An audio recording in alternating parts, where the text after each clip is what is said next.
Alright YouTube, I'm getting on here to first of all apologize that I haven't done any real video updates on the 218s build.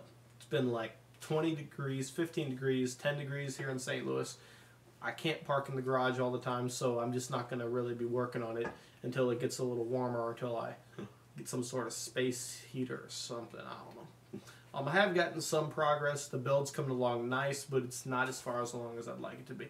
Anyway, I'm going to do a little video about getting really loud with your subs. I mean, real loud. Like that point where real loud becomes stupid loud, where your friends no longer go, dude, that is thumping, to when they go, dude, and they cringe. You know, that cringe movement you see on all the Steve Mead videos, that, yeah, it's so freaking loud. I look a little preppy to be talking about subwoofers, but they cringe, right? And they look at you and go, that is stupid loud. That's the real slap. You're slumping, you're banging, whatever you want to call it. When you can roll up next to somebody and you can put the bass in their car. They ain't even, they're probably listening to some kind of like classical jazz music, usually up next to them. I'm not suggesting you do that, but it's nice to know that you could if you really needed to. Alright, now, how are you going to do this? Well, first of all, you want some good subwoofers. You don't want to play around with no baby subwoofers. You need real woofers. But you don't need 4 18s or 6 15s or some obnoxious amount of drivers. What you need are good speakers in well-designed enclosures, okay?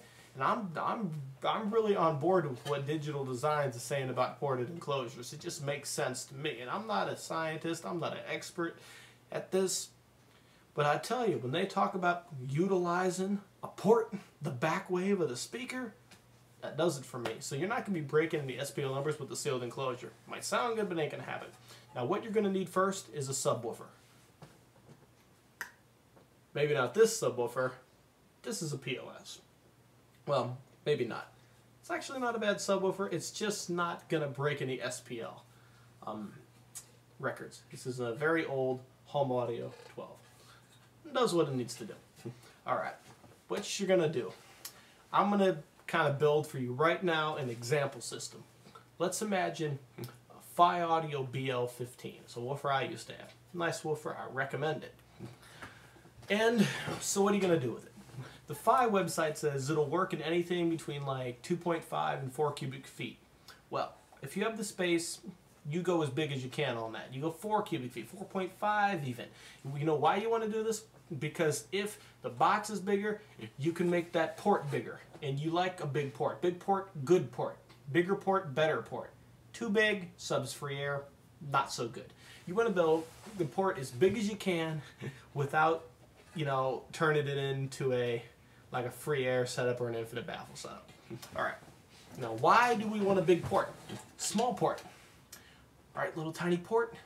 The air inside the port has to move a lot faster inside that port. It'll have to go really far this way, then really far that way to get it out, because you're moving all that air mass, all that air has to tuck inside the port, and it gets compressed, and what happens is there's more air resistance inside the port, so the air will slow down. So the little port just can't breathe as much as a big port.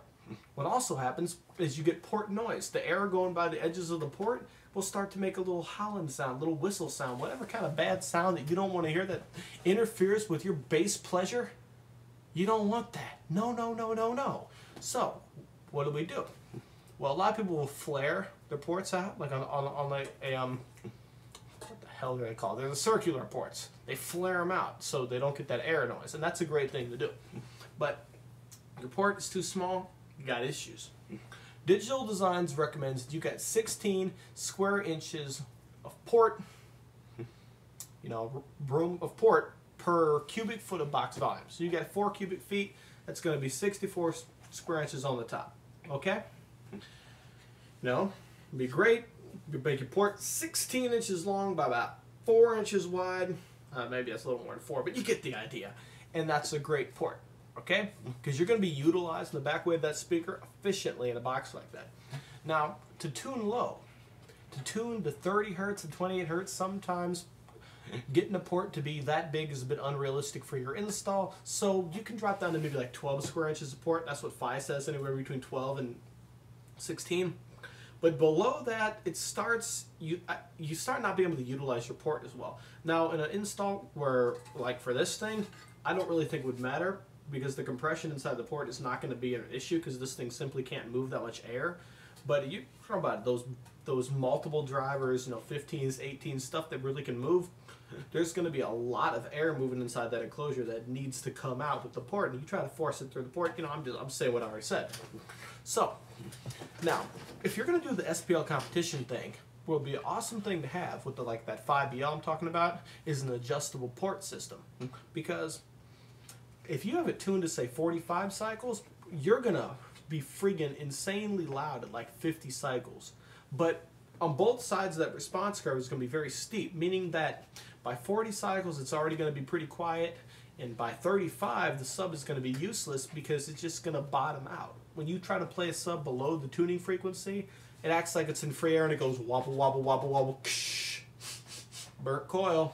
Okay, you got mechanical failure, thermal failure, every kind of failure you can imagine will happen to that voice coil when it bottoms out below the tuning frequency, because it'll start smacking against the edges of its housing because it has no more air resistance to keep it from mechanically overloading itself, and plop, plop, plop, and it goes from that bass to that sound because it's banging on both sides and there's coil rub and it's just ugly and you don't want it.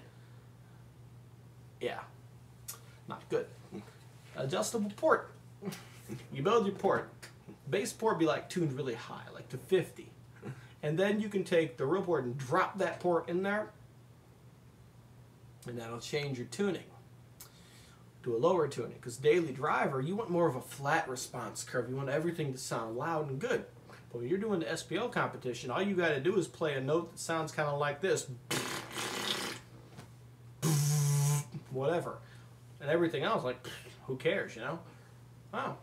Get your adjustable port. You undo a few screws. You tuned it at 50. You put them back in. You tuned it 30, and you're good.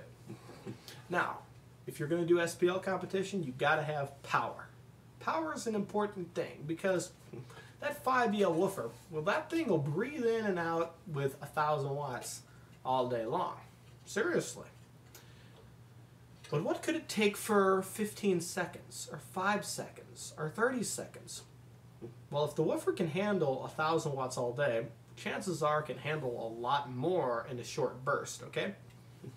I say you put 2,000 watts into that 5BL, because at the higher frequencies, it'll just going to move more. See, when you're playing those, like the high SPL frequencies that I'm talking about, those, like 55, for example, the woofer isn't moving, the X-Max isn't as much because as it would be at like 25 cycles. It's easier to get a woofer moving at 25, just kind of... Okay, I'm not being very scientific here, but that's just how it is. To be really loud at that frequency, you need a very strong motor, okay? Because the vibration inside the woofer is going to be so vicious that if the motor structure has an issue, you lose power. It gets hot, something happens, and the impedance changes because of the heat and all these factors that I don't think anybody can totally calculate.